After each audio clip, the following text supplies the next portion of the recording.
Le capitaine Haddock, Tintin et Milou apprennent que le professeur Tournesol les attend de toute urgence en Sildavie, pays d'Europe centrale. Sans connaître les raisons de cette invitation, nos amis s'envolent aussitôt. Après de multiples contrôles policiers et une surveillance incessante, ils arrivent enfin au centre atomique de Zbrodji. C'est le professeur Frank Wolf, adjoint de Tournesol, qui les reçoit. Frank Wolf, messieurs, soyez les bienvenus. Professeur! Enchanté, mais dites-moi, j'aimerais bien savoir quels sont les gangsters qui nous ont suivis depuis l'aéroport. Des gangsters? Mais ce sont les hommes de la Zeppo. La quoi? La Zeppo? Qu'est-ce que c'est que cet animal-là? Vous l'apprendrez, capitaine. Le professeur Tournesol vous expliquera tout cela. Enfin, reconnaissez, capitaine, que ces messieurs avaient bien fait les choses. Oui. Ils avaient mis à notre disposition une voiture et un chauffeur. Oui, bon, ça va. Enfin, et en cours de route, on nous a même offert une bouteille d'eau minérale. Venez, messieurs, c'est par ici. Oh, mes amis, que je suis content de vous revoir. Professeur Tournesol! Ah, ce brave Tournesol! Quelle joie pour moi. Mais attendez que je sorte mon cornet acoustique. Ah, le voilà. Mais dites-moi, professeur, pourquoi ne pas vous faire poser un appareil miniaturisé? Ah, je vois ce que vous voulez dire. Mais ces appareils, c'est pour les sous. Moi, je suis seulement un peu dur d'oreille. Oui, enfin. Sacré Tournesol, là. Mes amis, je vais vous montrer quelque chose. Ah. Venez à cette fenêtre. Qu'est-ce que c'est que ça? Une partie seulement des installations du centre de recherche atomique de Zbrodji. Quoi? Un centre atomique dans ce pays de buveurs d'eau? Je vais vous expliquer assez. Je vais vous servir un petit porto. Oh, du Porto? Il y a 4 ans, ici, dans ce massif montagneux des 1000 pattes, on a découvert de riches gisements d'uranium. Et le gouvernement Zildav a entrepris la construction de ce centre. Puis, il a fait appel à des savants de différents pays, spécialistes en physique nucléaire. Ouais, bah vous savez, le nucléaire, moi... Attention! Les recherches sont exclusivement orientées dans un sens humanitaire. Pour question de fabriquer des bombes. Et à moi, on a confié la direction de la section astronautique. Or, savez-vous ce que je suis en train de faire? Non, mais dites vite, professeur. Je termine les plans d'une fusée à propulsion nucléaire pour aller sur la Lune. Sur la Lune? Parfaitement. Oh, ça c'est la meilleure. Sur la Lune, alors que vous êtes si souvent dans la Lune. Oh, sacré vieux farce, normal. Allez, tiens, à ta santé. Bon, allez, messieurs les passagers pour la Lune, en voiture. Enfin, je voulais dire, en fusée. Car vous prendrez bien des passagers, naturellement. Hein? Naturellement. Eh ben voilà. Pourquoi croyez-vous que je vous ai demandé de me rejoindre ici? Hein? Moi? Qu'est-ce que vous dites? Moi sur la Lune? Mais, capitaine... Mais enfin, professeur, ma parole, mais vous travaillez de l'électron. Jamais, vous entendez? Jamais je ne mettrai le pied dans votre satanée fusée de tonnerre de Brest. Oh, merci, capitaine. Hein? Je savais que je pouvais compter sur vous. Quoi? Moi, non, mais pas du tout, hein. Ah, voilà monsieur Baxter, notre directeur. Messieurs, bonjour. Bonjour, monsieur. Monsieur Baxter, je vous présente ce cher capitaine Haddock, Enchanté. qui accepte avec enthousiasme, ainsi que notre cher Tintin, de s'embarquer avec moi pour la Lune. Ah, non, moi, Bravo capitaine et toutes mes félicitations. c'est-à-dire que... Oh, ne vous défendez pas, je vous félicite et je vous envie. Ah, vous aussi mon cher Tintin, un grand bravo. Merci, monsieur. Merci à vous deux, c'est une tentative périlleuse mais combien exaltante. Sur la Lune. Oh, mon Dieu.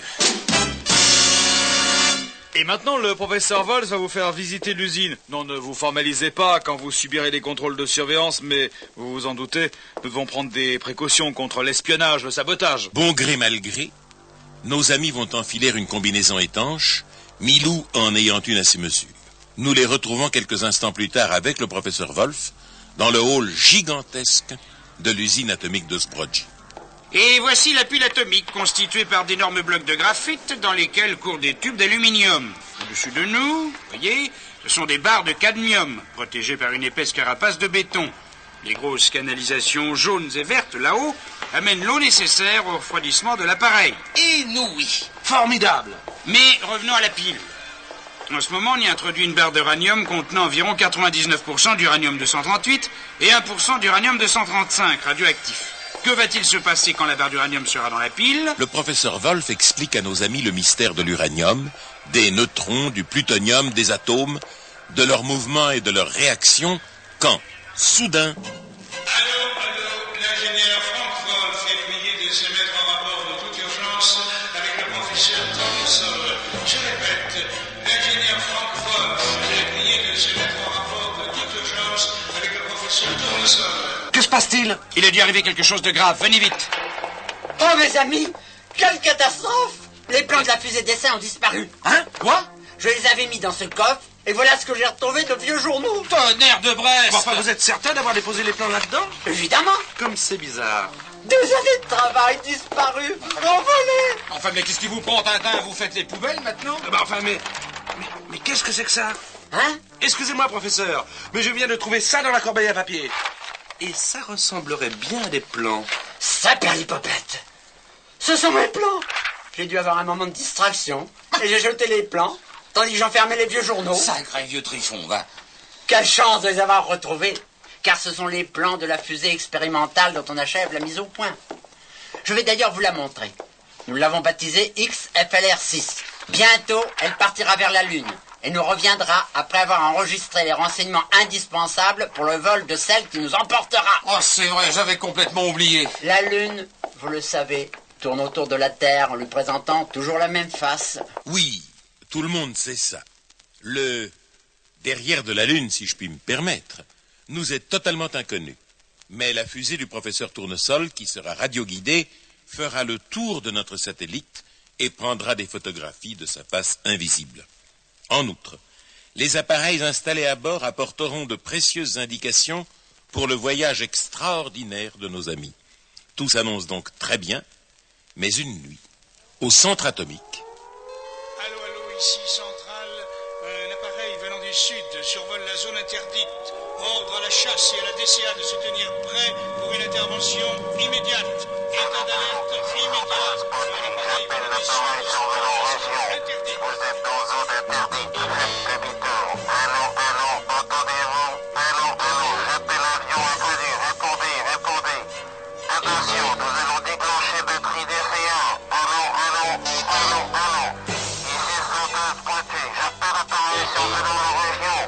Vous êtes aux états interdites, réservez 8 heures.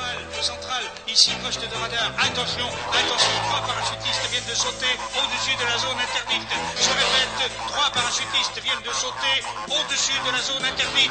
Les choses se gâtent au centre de Zbrodji. Quels sont ces parachutistes? Quelle est leur mission? À qui obéissent-ils? Et pourquoi l'appareil inconnu n'a-t-il pas répondu au message du central? C'est grave, très grave. Et le docteur Baxter, dès le lendemain, convoque les principaux responsables du programme lunaire. Messieurs, de graves événements se sont produits cette nuit, vous le savez. En dépit de la chasse et de la DCA, 3 parachutistes ont été lâchés. L'un d'eux, dont le parachute s'était mis en torche, s'est tué. Les 2 autres ont jusqu'à maintenant échappé à nos recherches. Lâchez-moi! J'énergie protestement. Je proteste énergiquement. Hein, Dupont? Bon, silence! Et d'abord, que signifie cet accoutrement? Mais c'est le costume de votre pays. Ça, le costume national Tilda, vous plaisantez! Plaisanter? Nous? Jamais dans le service. Mais ce que vous portez, c'est un costume grec. Grec!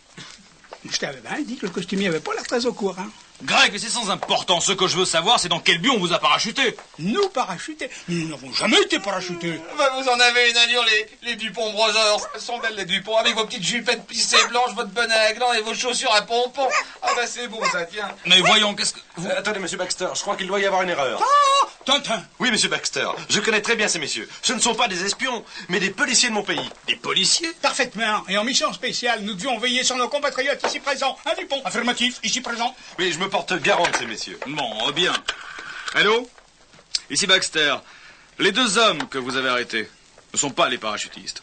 Alors continuez vos recherches. Ah, merci, monsieur Baxter. Dis merci, Dupont. Merci, monsieur Baxter. Tintin et Milou, au cours de la nuit suivante, vont faire un tour dans la montagne sous laquelle une partie de l'usine est construite.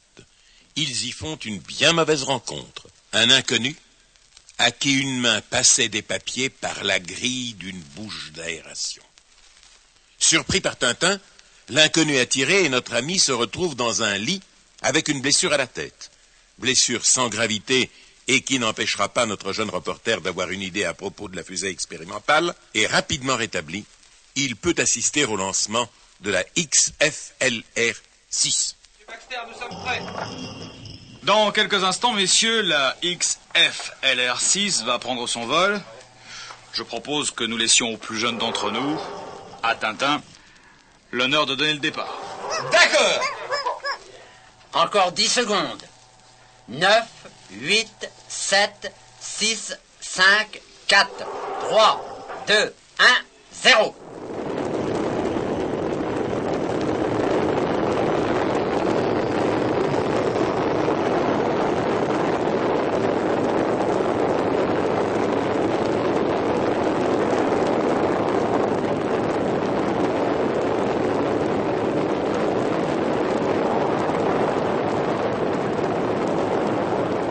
Ça y est, la voilà partie.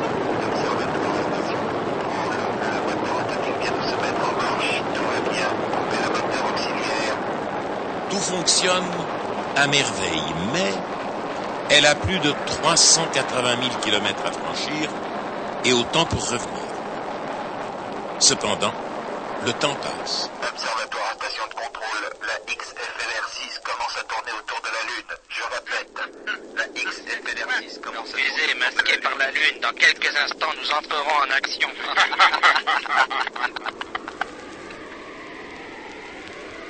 Et oui, voilà le message que je viens de capter, mais malheureusement, nos amis ne l'ont pas entendu. Observatoire, station de contrôle, la fusée vient de réapparaître.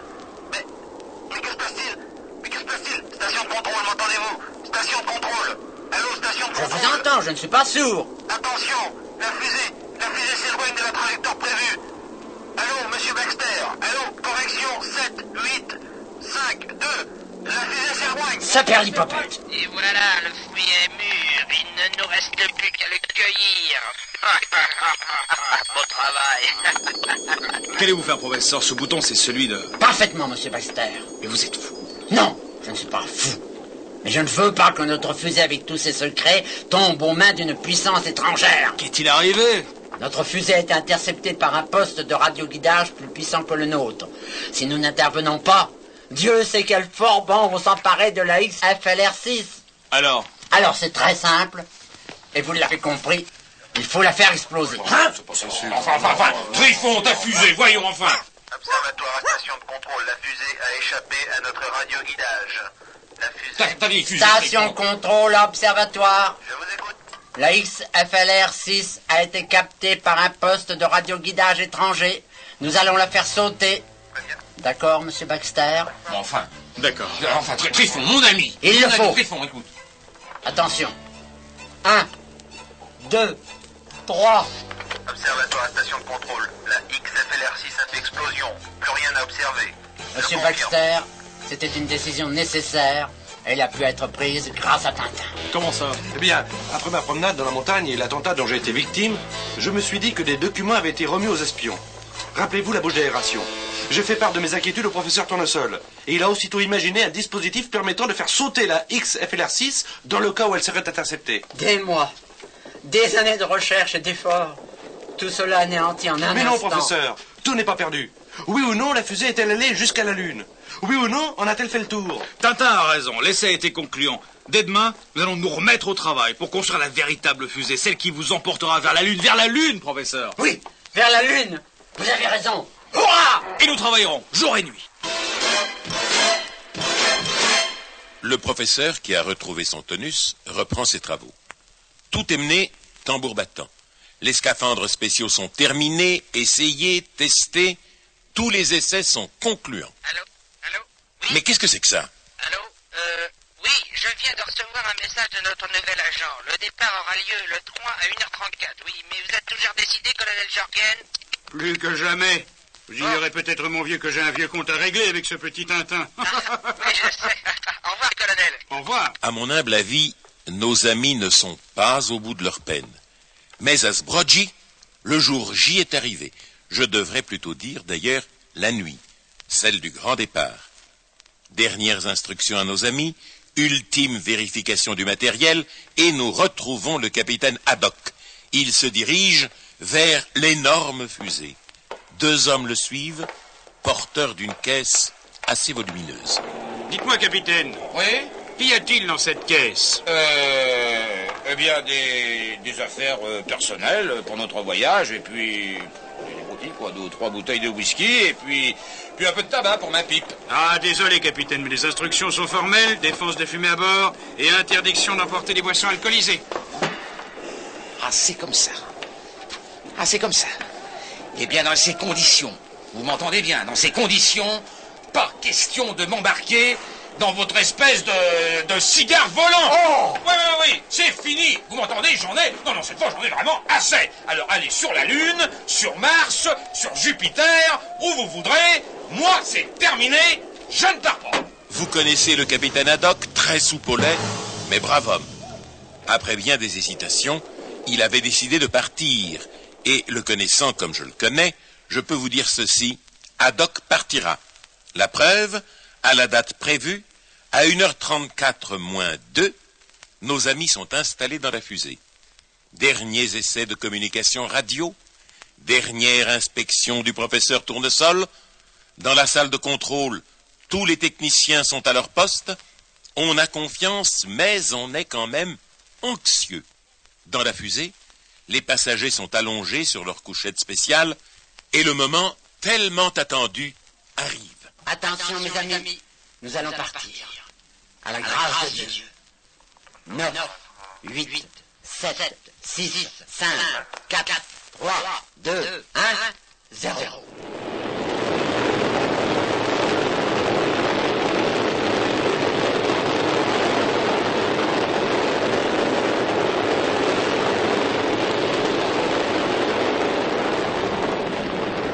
Allô, ici la Terre. Allô, fusée lunaire. Fusée lunaire. Répondez. Allô, ici la Terre. Ici la Terre. J'appelle fusée lunaire. Fusée lunaire. Répondez. Observatoire à station de contrôle. Observatoire à station de contrôle. La fusée est à 1500 km d'altitude. Avez-vous le contact? Non, la fusée ne répond pas. Allô, ici la Terre. J'appelle fusée lunaire. Entendez-vous, fusée lunaire? Allô, ici la Terre. Ici la Terre. Allô, fusée lunaire, répondez.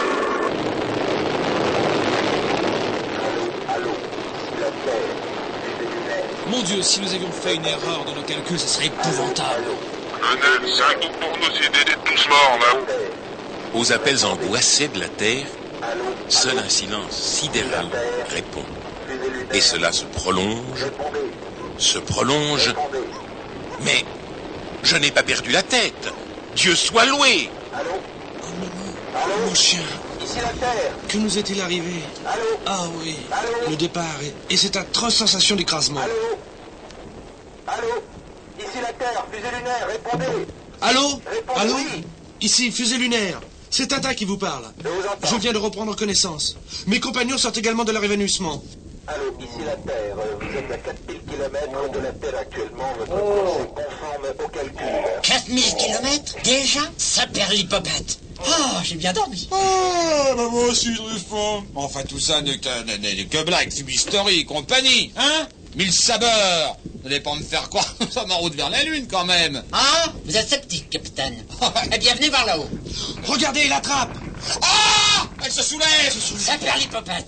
Messieurs Dupont et Dupont. Oh, mais vous êtes tous là. Mais qu'est-ce qui s'est passé? Un tremblement de terre? Mais d'où sortez-vous? On sort de la cale. Nous avions décidé de surveiller la fusée avant son départ. Il est toujours fixé à 1h34, ce départ. Malheureux. Il y a une demi-heure que la fusée a quitté la Terre. Mais elle est bien bonne, hein? Toujours le mot pour rire, cher professeur. Je dirais même plus. Allô. Ici fusée lunaire. J'appelle la Terre. Information sensationnelle. Les deux Dupont sont à bord. Ici la Terre, vous êtes à 8000 km de la Terre, votre vitesse est de 11 km seconde. Votre message est bien... Nous pensions que le départ aurait lieu à 13h34 et non à 1h34 du matin, Professeur, ceci est grave. Eh oui. Nos réserves d'oxygène étaient prévues pour 4 personnes et un petit chien. Mais vous entendez? Bande de brontosaures! Allons, capitaine, ne les accablez pas. Vous en avez bonne, vous en avez de bonne. Moi, je ne sais pas ce qui m'en retient de les balancer par-dessus bord. Mes amis, je vais reprendre moi-même le pilotage. Nous vous suivons, professeur. Oui, mais moi, je reste encore un peu ici. Je vous rejoindrai dans un instant. Venez vite, venez. Regardez par ce hublot. Fantastique. Admirant. Prodigieux. Oui, notre bonne vieille Terre vue à plus de 10 000 km. Ici la Terre, Vous venez d'atteindre la vitesse de 13 km/s. Vous n'êtes donc plus soumis à l'attraction terrestre. Le capitaine Haddock, en restant à l'étage inférieur, avait une idée de derrière la tête. Un coup d'œil indiscret vers l'étage inférieur. Tiens. Le capitaine va ouvrir un gros livre, un traité d'astronomie. Curieux, cela. Il pose l'ouvrage sur une table et l'ouvre. Oh, stupeur! Ce livre, en réalité, est un coffret qui contient 2 bouteilles de whisky. Si, je vous assure. Le capitaine se saisit avidement d'une bouteille et... Mais pour ma part, je ne veux pas voir ça. Hey, excusez-moi. Au travail. Entamons le premier chapitre.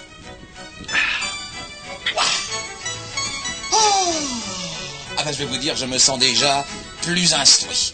Haddock, mon cher Haddock, en avant pour le 2e chapitre. Dans le poste de pilotage des Dupont, on fait un autre genre de sottise. Involontairement, ils ont coupé le moteur atomique qui, par l'accélération, créait une sorte de pesanteur artificielle. Résultat, nos amis se sont mis à flotter dans la cabine. Cela, je dois le dire, n'a pas été sans quelques bosses et bobos. Haddock, lui, faisait le petit oiseau à l'étage inférieur. Heureusement, le moteur a été promptement remis en marche par le professeur Tournesol. Sur son ordre, tout le monde a chaussé des souliers à semelles magnétiques en cas... Mais une autre menace s'annonce. Mais je ne rêve pas. Mais oui, c'est Adonis. Mais qui est Adonis? C'est un de vos amis, capitaine Régiard. L'astéroïde Adonis est un fragment d'ancienne planète. C'est une masse rocheuse de 700 mètres de diamètre environ. J'espère qu'elle ne se trouvera pas sur notre trajectoire. Sinon, nous serions totalement pulvérisés. Comment? Pulvérisés? Venez voir. Mais de grâce, ne touchez plus à rien. Oui, entendu, professeur, on ne touche à rien. Pendant ce temps, je mettrai mes chaussures magnétiques. Et moi, je vais porter les siennes au capitaine.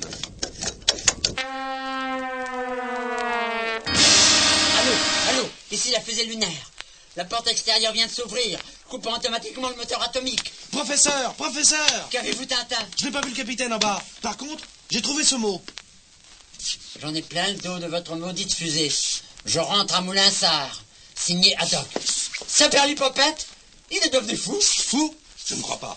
Mais un peu imbibé de whisky peut-être. De toute façon, il faut aller le chercher. Je vais mettre mon scaphandre et sortir à mon tour. D'accord. J'espère que ce pauvre capitaine ne va pas être transformé en satellite d'Adonis. Je me doutais bien que cette lecture du traité d'astronomie aurait de fâcheuses conséquences. Pour l'instant, le capitaine Haddock flotte dans son scaphandre à quelque distance de la fusée.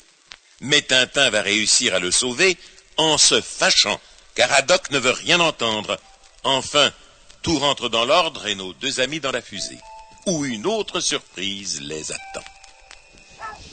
Enfin, regardez ces énormes chenilles jaunes qui descendent le long de l'échelle. Mais ce sont des cheveux, capitaine. Hein? Allons voir ça de plus près. Les policiers. Oui. Hein? Mais c'est Barbe! Je comprends tout. Rappelez-vous, il y a quelques années en Arabie, ils avaient avalé ce curieux comprimé et leur système pileux s'était considérablement développé. Mille sabords! Ils font des bulles vertes! Et ça doit être une rechute. Oh, le fait sans doute des phénomènes auxquels nous avons été soumis. Mais je leur ai administré l'antidote que j'avais inventé à la suite de la première crise. Faut toujours qu'ils se fassent remarquer, ces espèces d'emplantes. Oh, mes pauvres amis, j'espère que vous ne souffrez pas trop.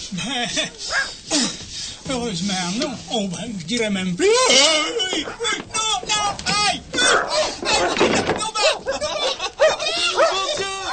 Mais c'est Milou qui s'est accroché à leur barbe à l'étage au-dessous. Milou, assez! Lâche ça tout de suite. Allô, ici la Terre. Attention, votre vitesse est de 45 km/s. Dans une vingtaine de minutes, il vous faudra effectuer la manœuvre de retournement. Compris. Nous attendons vos instructions. Très bien, tout à l'heure. Et pendant ce temps, les barbes duponesques continuent à pousser. En ce moment, elles doivent bien mesurer 3 mètres de longueur. Haddock les coupe, les cisaille, les tranche, mais elles repoussent obstinément, changeant seulement de couleur. Rouge, verte, bleue, violette. Plus précisément, parme. Mes amis, je vous annonce une bonne nouvelle. La météorite s'est éloignée. Le danger est passé. Moi, je vous signale que les 2 clowns continuent à faire des bulles. Maintenant, mes amis, je dois vous rappeler en quoi consiste la manœuvre de retournement. De retournement? T'entends, Dupont? Dupont, nous retournons sur Terre! Oh! Nous allons d'abord arrêter le propulseur principal et mettre en marche le réacteur latéral. Une fois la fusée retournée, le jet de notre moteur atomique sera dirigé vers la Lune et freinera notre descente. Vous saisissez? Ah bah oui. En somme, c'est la même chose que pour le départ. Sauf que c'est exactement le contraire. Allô, ici la Terre, attention, plus que 2 minutes avant l'arrêt du propulseur Messieurs, principal. préparez-vous. Et vous, capitaine, si vous ne voulez pas recommencer à volter dans la cabine, mettez vos souliers à semelle magnétique. Oh, sapristi! C'est vrai. Je les ai oubliés en bas. Oh, capitaine! Ah bah écoutez. Ici la Terre, attention, préparez-vous à mettre en marche le réacteur latéral. 10 secondes. 9, 8, 7, 6, 5, 4, 3, 2, 1. La manœuvre se poursuit dans les meilleures conditions. Et après le retournement de la fusée, le réacteur latéral est stoppé, le propulseur principal réenclenché. Allô, ici la Terre, vous êtes à 240 000 km de votre point de départ. Il vous reste à parcourir 136 800 km. Votre vitesse diminue progressivement. Bien dit, mes amis. La Lune, c'est le mieux possible. Vous croyez qu'ils arriveront sur la Lune, patron? J'y compte bien. Quant à savoir s'ils en reviendront, c'est une autre histoire.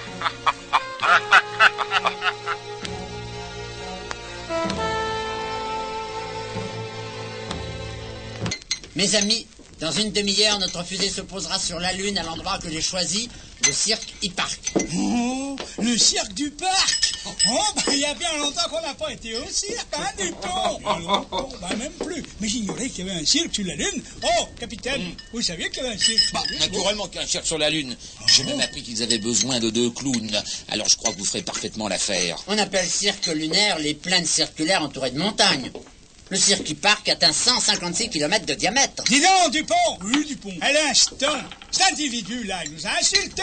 Moi? Oui, monsieur. Oui, monsieur. Vous avez déclaré que nous pourrions être engagés comme clowns au cirque du parc. Ah, attention, hein. Je suis témoin. Cirque du parc de clowns. Nous exigeons des excuses. D'accord. Bon, le cirque E-Park n'a pas besoin de 2 clowns. Vous ne pouvez donc pas faire l'affaire. Voilà. Vous êtes satisfait? Le cirque du parc n'a pas besoin de clowns. Donc, nous ne pouvons pas faire l'affaire, c'est clair? Absolument. Voyons, 2 clowns, cirque. Alors, attention, récapitulons. Du calme. Pas de discorde entre les premiers hommes qui vont débarquer sur la Lune. Allongez-vous plutôt sur vos couchettes. Vous, messieurs Dupont, vous prendrez les matelas de réserve. Je vais m'occuper avec Wolf des derniers préparatifs de l'alunissage. Attention, préparez-vous, vous n'êtes plus qu'à 6000 km de la Lune. Attention. Tout le monde est allongé sur les couchettes. Ah, j'oubliais, les cheveux des Dupont ne poussent plus que normalement. Actuellement, leurs cheveux verts s'arrêtent sur les épaules, genre hippie. Coiffés de leur éternel melon, c'est du plus bel effet. Quant à Tintin, il a été chargé par Tournesol de commenter l'approche vers la Lune. Alors, Walter, où en sont-ils? Ils approchent, monsieur le directeur. Allô? Ici, fusée lunaire. De légères vibrations font trembler la fusée. Nos tempes bourdonnent. Notre respiration devient difficile. Nous sommes écrasés sur nos couchettes. Le professeur évanoui. J'ai l'impression que mon crâne va éclater. Mon cœur. Plus rien. C'est fini. Tintin dû s'évanouir à son tour. Appelez-les, Walter, appelez. Allô? Ici la Terre. J'appelle fusée lunaire. Allô?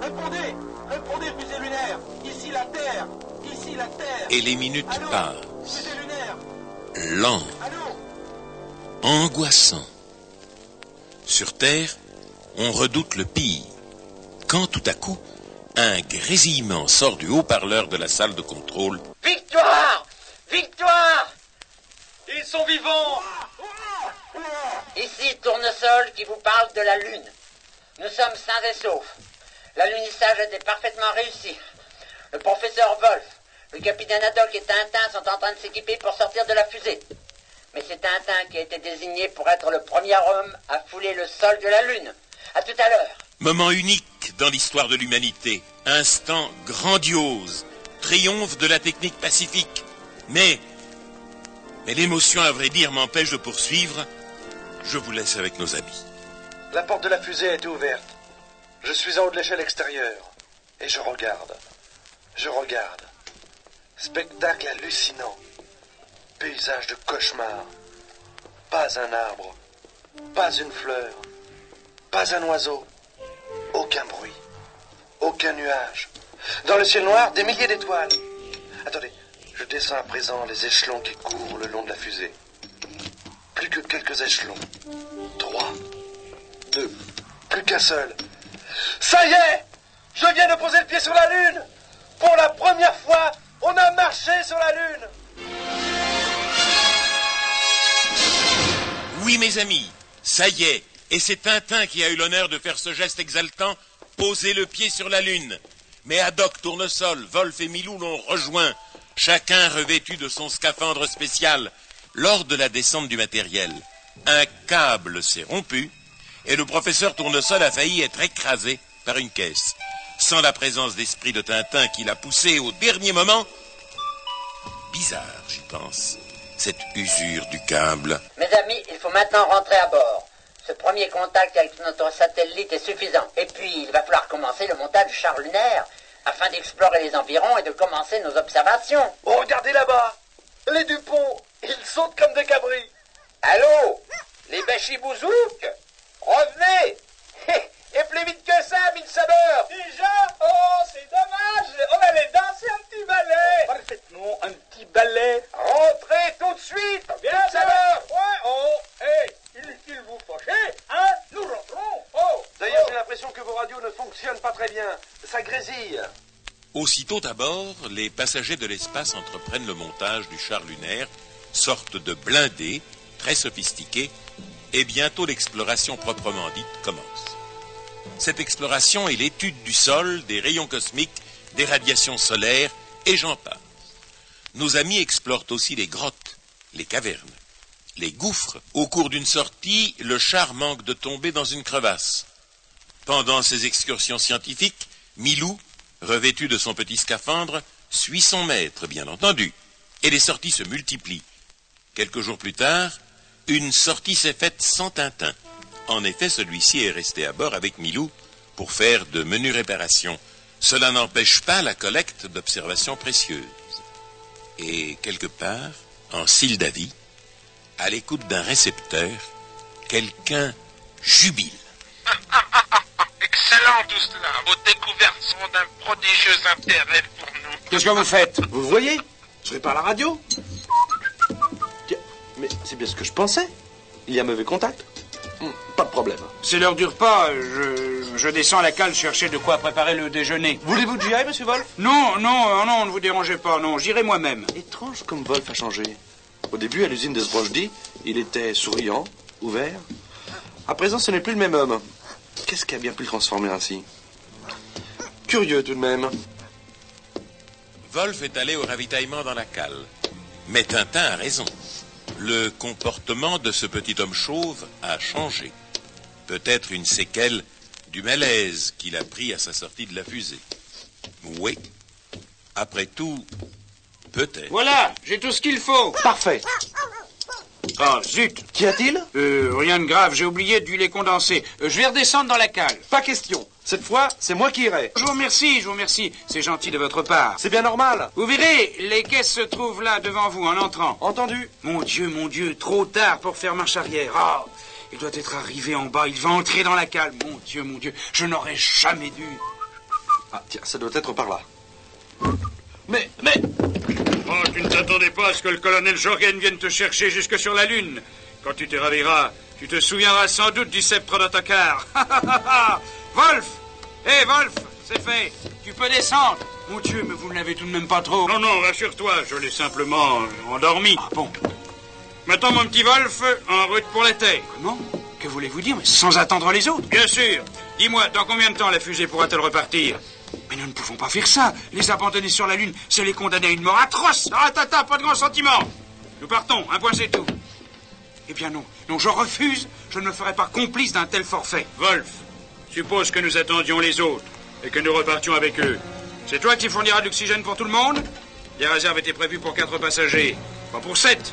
Allez, viens, nous allons préparer le départ. Mon Dieu, quelle histoire! Bon sang, le cabot!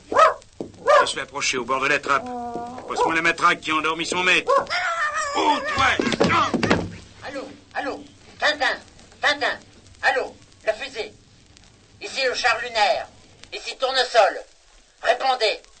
J'ai entendu des bruits, les hurlements de Milou. Que se passe-t-il? Allô, j'appelle fusée. Répondez. Que s'est-il passé? Allô, nous revenons immédiatement. Ici le char lunaire. Nous arrivons. Ah, je voudrais voir leur tête quand ils s'apercevront que la fusée a disparu. Et colonel, rappelez-vous le dernier message de Tournesol, le char lunaire revient. C'est vrai, sacrebleu. Et les réacteurs doivent chauffer pendant au moins une demi-heure. Ils n'auraient pas pu y penser plus tôt, imbécile? Allô, ici char lunaire. J'appelle la fusée. Répondez. Ici le char. Nous approchons. Fusée en vue. Alors, Wolf, ça y est? Il faut attendre que le voyant rouge s'allume. Oh, je crois que nous pouvons y aller maintenant. Allongez-vous bien. Hurrah! Que décollons! Malheur! Elle retombe. Nous n'avions pas assez de puissance. Et si c'était toi qui avais saboté le dispositif de départ, hein? Ah, je te jure, tu vas le payer cher. Moi, saboter? Mais qu'est-ce que vous faites? Mais non! Ah non, pas ça! Ne tirez pas! Wolf, si dans 10 secondes nous ne sommes pas partis, je te lâche une balle dans la tête. Je compte. 1, 2... Oh! Tintin! Moi-même, remis de votre coup de matraque, colonel Boris. Allons, les mains en l'air, tous les deux. Dites donc, vous accusiez Wolf d'avoir saboté le dispositif de départ? Eh bien, le coupable, c'est moi. Où êtes-vous? À l'étage au-dessus. Venez vite, capitaine. 1000 millions de sabords, mais d'où est-il tombé, cet Olibrius? De la Lune? Non, de la cale. Il s'était dissimulé grâce à la complicité de notre ami Wolf. Mais trouvez une corde pour les ligoter. Faites-moi confiance. Mais qui êtes-vous, monsieur? Et que faites-vous ici? Je ne répondrai à aucune question. Au nom du ciel, Wolf, que signifie tout ça? Répondez! Je suis un misérable, professeur, je suis un misérable. Tu aurais pu penser que... Tintin, descendez vite, Tintin! J'arrive. Tintin, je crois que Milou a une patte cassée. Eh bien, mon chien, c'est le vilain monsieur qui t'a fait ça? Laissez, allez, laissez piston, je vais lui poser une attelle. Allez, n'aie pas peur, mon brave Milou, n'aie pas peur. Là, voilà, mon Milou, voilà. Espèce de sombre brute, tortionnaire, anthropophage. Haddock a réduit la fracture en un tournement, Milou est mis au repos forcé, et nos amis retournent dans la cabine, où Jorgen et Wolf sont ligotés. Leur interrogatoire commence. Wolf explique comment il a été entraîné dans le complot, passion du jeu, dettes et chantage. Bref, un tragique engrenage dont l'ingénieur n'a pas pu se sortir. Mais l'interrogatoire est terminé. Et maintenant, nous allons vous fourrer ces lascars à fond de cale. Quoi? Nous encombrer de ces pirates qui voulaient nous abandonner sur la Lune? 1000 sabords! Soyons plus chevaleresques que ces gens-là, capitaine. Non, faites-les descendre à la cale et arrimez-les solidement. L'arrimage, c'est une de vos spécialités. Comme vous voudrez, mais vous le regretterez, Tintin, je vous le prédis. Quant à vous, Jorgen, je vais vous confectionner un amour de petit gilet en fil de câble qui vous tiendra chaud. Faites de moi ce qu'il vous plaira, mais cessez de m'envoyer des postillons à la figure. Hein? Comment, moi? Des postillons? 1000 sabords! Vous osez? Calmez-vous, capitaine, hein? calmez-vous. Me calmer? Non, mais vous l'avez entendu? Ce coléoptère? Me calmer? Ah bah vous en avez de bonnes. Vous en avez de bonnes, vous. Enfin bon. Allez, hop, allez, vous deux, cap sur la cale. Des postillons, 1000 millions de tonnerres de bras de moi. Jorgen et Wolf sont enfin à fond de cale, très vigoureusement attachés par Haddock. Le professeur Tournesol signale à la station de contrôle de Zbrodji les récents événements, puis, après avoir inspecté la fusée, il résume la situation à l'intention de ses amis présents. Au cours de son départ heureusement manqué, la fusée a subi quelques dégâts. Il nous faudra au moins 4 jours pour réparer. Et il y aura le temps du voyage de retour. Or, il nous reste au maximum 4 jours d'oxygène. Bref, nous risquons d'arriver sur la Terre à l'état de cadavre. Oui, mais pour l'instant, nous sommes bien vivants, professeur. Nous allons donc nous mettre au travail, et immédiatement. Allô? Allô, ici fusée lunaire? Allô, station de contrôle? Donnez-nous de la musique, ça nous remontera le moral. Ici la Terre, nous vous branchons sur Radio Luxembourg immédiatement. Les travaux commencent aussitôt. Et 3 jours plus tard, tout est réparé. Une fois de plus, c'est le compte à rebours, mais cette fois vers la Terre. Oh, ce voyage de retour ne sera pas sans surprise. Ainsi, Jürgen et Wolf parviendront à se libérer et à reprendre pendant quelques instants la situation en main. Mais au cours d'une bagarre entre les deux hommes, Jürgen, qui voulait liquider tous les passagers, est tué par une balle de son propre pistolet. Pendant ce temps, la fusée s'approche de la Terre. Allô, allô, ici la Terre, attention, dans 10 minutes, manœuvre de retournement. Bien compris. Mes amis, à vos couchettes. Rappelez-vous, le ralentissement avait durement éprouvé nos organismes. Oui, bah, j'ai encore le temps d'aller vider un vieux fond de whisky. Je me sens un petit peu oppressé. Mais... Qu'y a-t-il? Wolf! Où est Wolf? Sa couchette est vide. Regardez, là, une lettre. Oh. Quoi? Écoutez ça. Lorsque vous lirez ces lignes, j'aurai quitté la fusée. Moi parti, j'espère que vous aurez assez d'oxygène pour arriver jusqu'à la Terre. Pardonnez-moi le mal que je vous ai fait. Signé, Wolf. Tonnerre de Brest! Il a fait le grand plongeon pour nous sauver. Et moi qui l'accusais. Oh là là là là. La manœuvre de retournement a parfaitement réussi. Courage et espoir. Courage. Merci. Nous en avons bien besoin, car nous commençons à respirer difficilement. Allô, allô, fusée lunaire. Préparez-vous à enclencher le pilotage automatique. Allô? Ici Tintin. Entendu. Je vais tenter de ranimer le professeur. Viens de s'évanouir. Hélas, Tournesol ne revient pas à lui. Haddock rôde en ronflant dans les jardins de Bacchus. Quant aux Dupont, ils sont également hors service. Seul Tintin reste encore debout, mais péniblement, très péniblement. Pilotage, il faut que j'y arrive. Ça y est presque. Dépêchez-vous de mettre le pilotage automatique. Je leur envoie un signal aigu pour tenter de les ranimer. Bonne idée, Walter. Moi, je file au terrain d'atterrissage, espérons que...